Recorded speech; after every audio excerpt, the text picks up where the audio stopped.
กะซ้ำบายดีพี่น้อง FC บาสอนพังไทยพังลาวเนาะ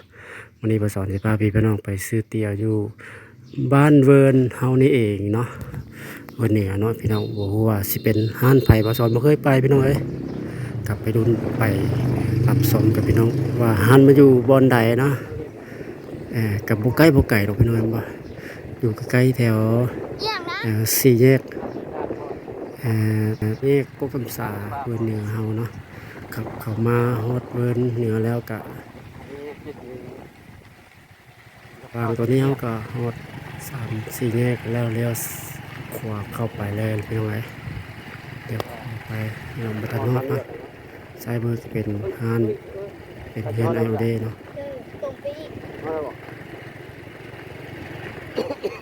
ตอนนี้บ่สอดก็มาฮอดห้านเตี๋ยวกันแล้วพี่น้องเอ้ยกะใกล้ๆห้านแม่สุเนาะแม่สุเพิ่นกำลังขายกับข้าวเอาอยู่ของกินหลายอย่างพี่น้องเอ้ยว่าเป็นกระปุ้นเนาะ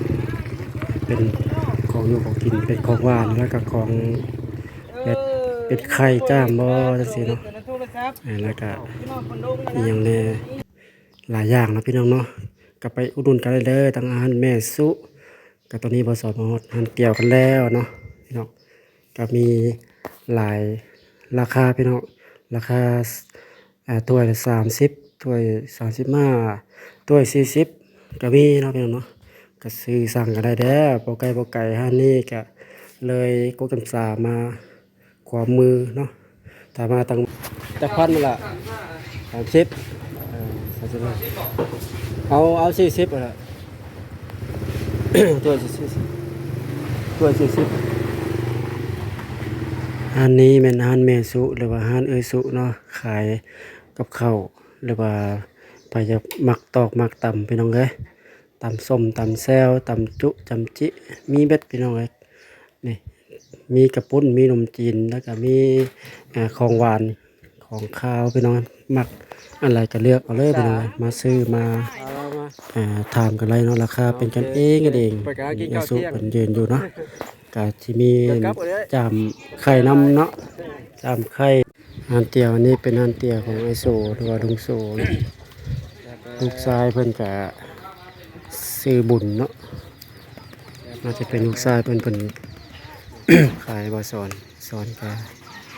กำลังปรุงไปเนาะเต็มก็ถือว่าถ้วยนี้40,000 กีบตัวเต็มถ้วยเลยพี่น้องทั้งน้ำทั้งต้นหลายพี่น้องมาสอนมาซื้อเผลอก็ถือว่าแซ่บคักหลายพี่น้องบ้านเฮาเผลอบ้านเฮาแซ่บเลยพี่น้องเด้อก็อยากมาซื้อ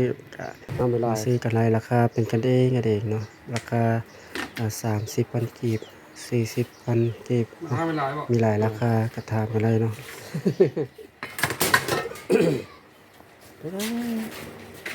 กินเอาไปกินกับข้าวตอนเที่ยงถ้วยเลย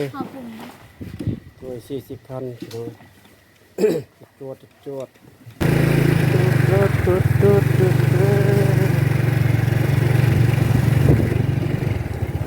อันนี้ก็ฮอดออกมาจากเมืองเนาะไปซื้อเตี๋ยวจานละ40,000 กีบแล้วแต่เขาจะเอามีหลายราคามีจาน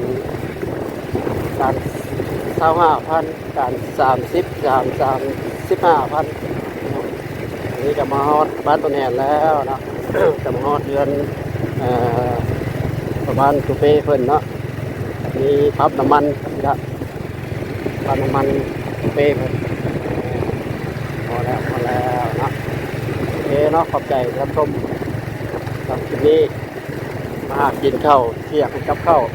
เลยมาซื้อเตี๋ยวกินเนาะโอเค